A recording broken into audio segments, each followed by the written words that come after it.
नमस्कार दोस्तों, मैं राजकुमार मौर्य प्रखर इंडिया यूट्यूब मंच पे आपका स्वागत है। समाजवादी पार्टी कैंप से बड़ी खबर आपको बताने जा रहे हैं। समाजवादी पार्टी ने लोकसभा प्रत्याशियों की 3 सूची जारी कर दी है। लोकसभा प्रत्याशियों की 3 सूची जारी करने के बाद राज्यसभा चुनाव होता है। राज्यसभा चुनाव में समाजवादी पार्टी के 8 विधायक बगावत कर देते हैं, जिसको गद्दारी आप कह सकते हैं, क्योंकि समाजवादी पार्टी के सिंबल पर समाजवादी पार्टी के वोटर के द्वारा दिए गए वोट से विधानसभा के सदस्य बनते हैं। बाद में उस पार्टी को धोखा देते हैं जिस पार्टी के बैनर तले, सिंबल तले विधायक बन के जाते हैं। वहीं पर चौथी सूची का लोग इंतजार कर रहे हैं, लेकिन चौथी सूची के पहले उत्तर प्रदेश में एमएलसी के लिए चुनाव होने वाला है। विधान परिषद सदस्यों के लिए चुनाव होने वाला है। आपको मैं बता दूं, विधान परिषद की 100 सीटें हैं उत्तर प्रदेश में। विधान परिषद की कितनी सीटें हैं? 100 सीटें हैं उत्तर प्रदेश, जिसमें 38 सीटों, जो 38 सीट है, 38 सीटों का जो विधान परिषद है वो विधायकों के द्वारा चुना जाता है। जो विधायक जनता चुन के भेजती है, और 403 विधायक उनके द्वारा 38 चुने जाते हैं।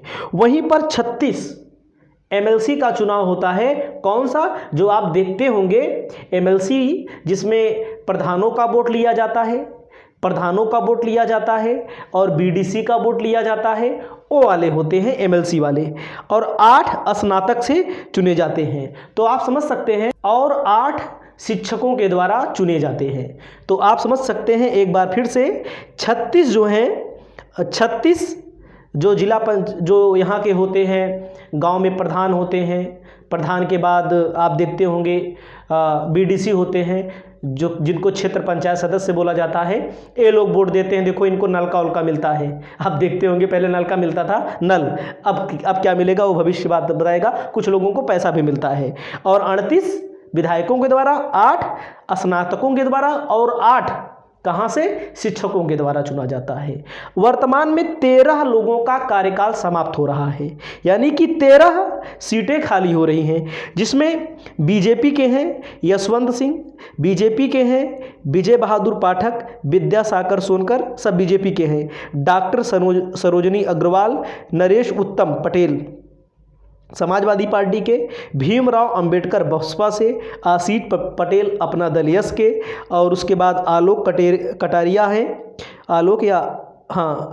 तो इनका है बीजेपी से हैं। अशोक धवन बीजेपी के, बुक्कल नवाब बीजेपी के, महेंद्र कुमार सिंह बीजेपी के, मोहसिन रजा बीजेपी के, निर्मला पासवान बीजेपी के। यानी कि समाजवादी पार्टी के नरेश उत्तम पटेल का कार्यकाल समाप्त हो रहा है। और वहीं पर मैं आपको बता दूं, बसपा के जो हैं, बहुजन समाज पार्टी के जो हैं, बहुजन समाज पार्टी के भीमराव अंबेडकर हैं। और भीमराव अंबेडकर यानी कि आखिरी एमएलसी होंगे इस दौरान, जब बहुजन समाज पार्टी के पास केवल 1 विधायक और सांसद 10 थे। सब खत्म हो गए, मान लीजिए, सबको खत्म मान लीजिए। तो आपको मैं मेन मुद्दे पर आया हूं। भारतीय जनता पार्टी के नामों की सूची में 1 सीट आरएलडी को दी जा रही है, 1 सीट दी जा रही है अपना दल यस, यानी कि अपना दल यस के जो हैं अनुप्रिया पटेल के पति, उनकी भी खाली हो रही है। तो मैं आपको बताना चाहता हूं कि समाजवादी पार्टी किनको दे रही है। समाजवादी पार्टी नरेश उत्तम पटेल, जो समाजवादी पार्टी के प्रदेश अध्यक्ष हैं, इनको फिर से एक बार भेज रही है विधान परिषद के रास्ते। इसी विधान परिषद सीट से अभी स्वामी प्रसाद मौर्य ने इस्तीफा दिया था, आपने देखा होगा। गुड्डू जमाली, जिनकी फोटो आप देख रहे हैं, गुड्डू जमाली को विधान परिषद भेजा जाएगा। इनका टिकट फाइनल हो चुका है, नामांकन करना है इनको बस।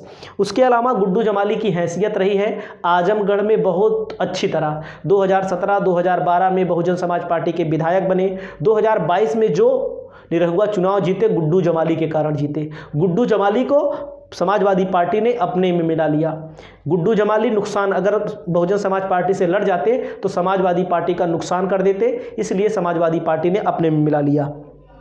और बलराम यादव पूर्व मंत्री हैं, यानी कि यहाँ पर बहुत अच्छी कॉम्बिनेशन से 3 लोगों को भेजा जा रहा है। वहीं पर मैं आपको बता दूं, आपको एक एमएलसी जीतने के